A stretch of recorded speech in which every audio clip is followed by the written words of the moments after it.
Israel middle east के सिर्फ 1% area में बसी ये कंट्री वर्ल्ड की टॉप मिलिट्री पावर्स में आती है। ये अरब कंट्रीज की सिलिकॉन वैली भी कही जाती है।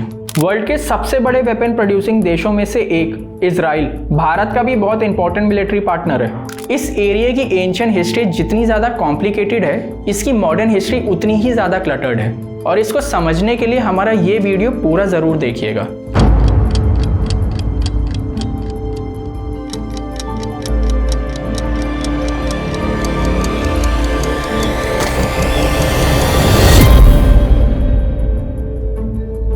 यहूदी, क्रिश्चियंस एंड मुस्लिम्स के बीच सदियों से जेरूसलेम को लेकर लड़ाई चल रही थी, और इसमें सबसे ज़्यादा नुकसान हुआ यहूदियों को। उनको हर बार मारा गया और उनको भगाया गया, और धीरे धीरे वो नॉर्थ अफ्रीका एंड यूरोप में बस गए। फिर 1517 में ऑटोमन एम्पायर ने इस एरिया को कैप्चर कर लिया और मॉडर्न डे टर्की के इस्तांबुल के थ्रू इस एरिया पे रूल करना शुरू करा। उनके टाइम पे इस एरिया में काफ़ी शांति बनी रही, और इसके साथ ही साथ इजराइल को रीस्ट्रक्चर करने का काम शुरू हुआ, जिसमें हर एक रिलीजन का एक सेपरेट सेक्शन बनाया गया ताकि एक रिलीजियस पीस बना रहे।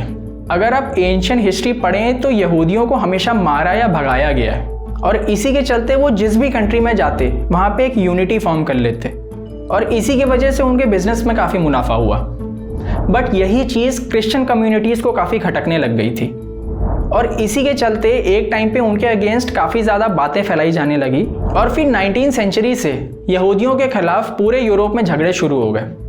ये चीज़ें इतनी ज़्यादा बढ़ गईं कि बीच चौराहे पर उनको फांसी दी जाने लगी।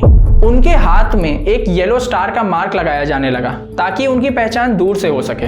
इन्हीं प्री प्लान्ड दंगों से परेशान होकर जूइश कम्युनिटी के बीच एक आंदोलन शुरू हुआ, जिसका नाम रखा गया ज़ायोनिज्म। इसमें सबसे इंपॉर्टेंट बात ये उठी कि जूइश कम्युनिटी का मैसेकर तभी बंद होगा जब इनकी खुद की कंट्री होगी, जिसको वो होमलैंड कह सकते हैं, और इसमें चुना गया जेरूसलेम को, जहां से इनको भगाया गया था।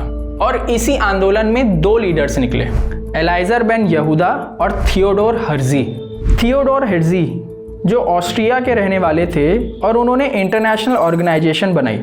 उसी ऑर्गेनाइजेशन का एक एंथम था जो आगे चल के इजराइल का नेशनल एंथम बन गया। हर्जी ने एक बुक लिखी थी, द जूइश स्टेट, जिसमें यहूदियों के होमलैंड के बारे में बात करी गई थी, और यहीं से इजराइल की फॉर्मेशन का बीज बोया गया। ईस्ट यूरोप में यहूदियों के खिलाफ दंगों के टाइम पर रशियन बॉटर एलाइजर बेन यहूदा ने विश्व भर के यहूदियों में इजराइल को हिब्रू लैंग्वेज वाले देश के रूप में बसने का आंदोलन और तेज कर दिया। इजराइल में बसने पहुंचे लगभग 35,000 यहूदी के पहले ग्रुप के साथ वो खुद पहुंचकर अपनी कल्पना को असलियत में बदलने के लिए काम शुरू कर दिया था। फिर 1903 में रूस में यहूदियों का बहुत बड़े स्तर पर मैसेकर हुआ, जिसकी वजह से 40,000 यहूदियों का दूसरा ग्रुप इजराइल पहुंचा और तेल अवीव में बस गया, जो आगे चल के इजराइल का कैपिटल बन गया। साथ ही इस ग्रुप ने किबुत्ज का कॉन्सेप्ट लाया, जिसकी वजह से इजराइल की एग्रीकल्चर सेक्टर में रेवोल्यूशन आया। किबुत्ज का कॉन्सेप्ट में पूरा गांव साथ मिलकर खेती करता है और एक फैमिली यूनिटी की तरह रहता है। 1914 से लेकर 1919 के बीच फर्स्ट वर्ल्ड वॉर हुआ, जिसमें ग्रेट ब्रिटेन ने जेरूसलेम को कैप्चर कर लिया और ऑटोमन एम्पायर हार गया, और इसी के चलते यहूदियों द्वारा इजराइल की डिमांड और तेज़ी से बढ़ गई। फिर एक लेटर के माध्यम से गवर्नमेंट ऑफ ब्रिटिश ने बताया कि वो इजराइल के फॉर्मेशन के फेवर में है। International organisation league of nation ने भी प्रस्ताव पारित किया कि ब्रिटेन जेरूसलेम वाले एरिया को रूल करते हुए यहूदियों के लिए व्यवस्था करे, साथ ही बाकी धर्मों की भी व्यवस्था करे। ब्रिटिश रूल आते ही 1922 में फ़लस्तीन में अरबिक लोगों द्वारा दंगे शुरू कर दिए गए, जो इजराइल के फॉर्मेशन के अगेंस्ट थे। इसके अगेंस्ट यहूदियों ने अपना डिफेंस के लिए संगठन बनाया, और अगले 10 साल में दुनिया भर से परसिक्यूटेड यहूदियों के 2 ग्रुप और आए, जिसमें लगभग 1 लाख से ज़्यादा लोग इजराइल पहुँचे। 1930 में जर्मनी में हिटलर की गवर्नमेंट भी बन गई थी, और उसके डर से यहूदियों का 5वां ग्रुप इजराइल पहुंचा, जिसमें 2 लाख लोग और थे। अब धीरे धीरे यहूदियों की पॉपुलेशन अरब के लोगों के बराबर पहुंचने लगी, जिसके अगेंस्ट रिवॉल्ट हुए और फिर लाखों लोग मारे गए, और आखिरकार ब्रिटिश गवर्नमेंट ने इससे परेशान होकर यहूदियों के इमिग्रेशन पर रोक लगा दी। ये वही टाइम था जब हिटलर ने बड़े स्केल पर यहूदियों को मारना शुरू कर दिया था।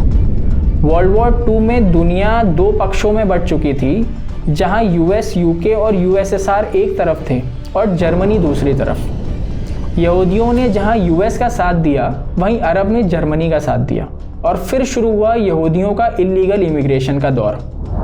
वर्ल्ड वॉर 2 में हिटलर के सुसाइड के साथ यूएस यूके सेक्शन की जीत हुई और इजराइल में सिविल वॉर के हाल हो चुके थे। यहूदियों के आर्म ग्रुप ब्रिटिश ऑफिसर्स में हमले करने लग गए थे। एक तरफ यहूदी अपना देश चाहते थे, वहीं अरब इस पर राजी नहीं थे और कोई भी पीछे हटने के लिए रेडी नहीं था। ब्रिटेन ने हमेशा की तरह एक बहुत ही कॉम्प्लिकेटेड एंड सेंसिटिव इशू को बुरी तरीके से एक्सप्लॉइट किया और जब हालत बिगड़ गए तो 1947 से 49 में बोरिया बिस्तर समेट के ये पूरा इशू यूएन को रेफर कर दिया।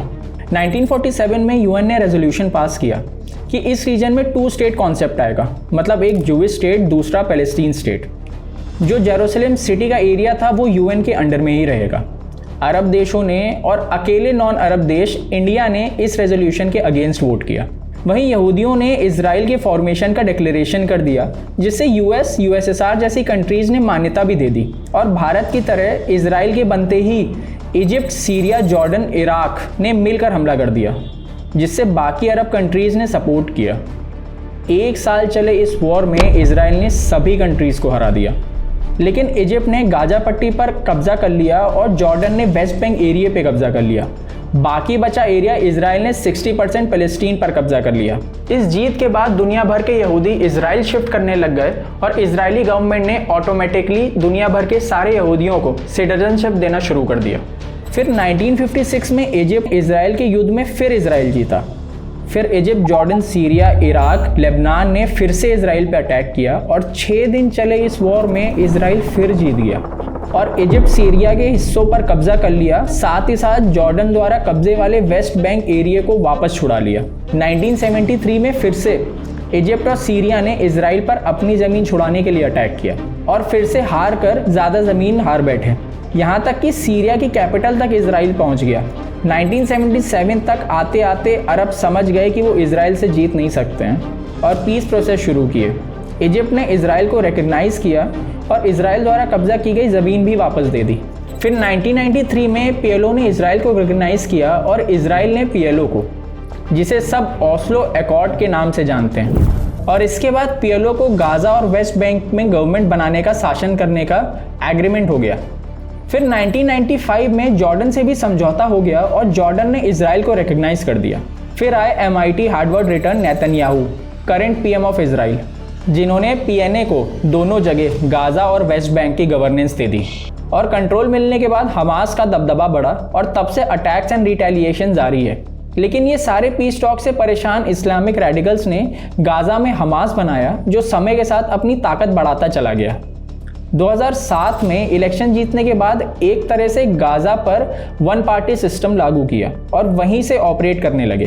टेम्पल माउंट पर कब्जा और जेरूसलम का ईस्टर्न हिस्से पर कब्जे को लेकर बवाल चलता रहता है और इन्हीं इश्यूज को एक्सप्लॉइट करके और साथ में एंटी इजरायली कंट्रीज की हेल्प से हमास एक मजबूत आतंकी संगठन बन गया। कई इंटरनेशनल ऑर्गेनाइजेशन और कई देशों द्वारा भेजे गए एड्स को weapon purchase and terror infrastructure में डाइवर्ट करके साथ में जानबूझकर गाज़ा के सिटीजन को अनएम्प्लॉयड करके हमास आज तक अपनी रेडिकल आइडियोलॉजी बढ़ाता आया है। हमास की टॉप लीडरशिप कतर जैसी कंट्री में हज़ारों करोड़ के फंड से मज़े ले रहे हैं। उनके बच्चे फॉरेन यूनिवर्सिटीज़ में पढ़ते हैं और गाज़ा की अनएम्प्लॉयड यूथ को इजराइल के अगेंस्ट जिहाद के लिए रेडी कर रहे हैं और ये साइकिल सालों से चलती आ रही है।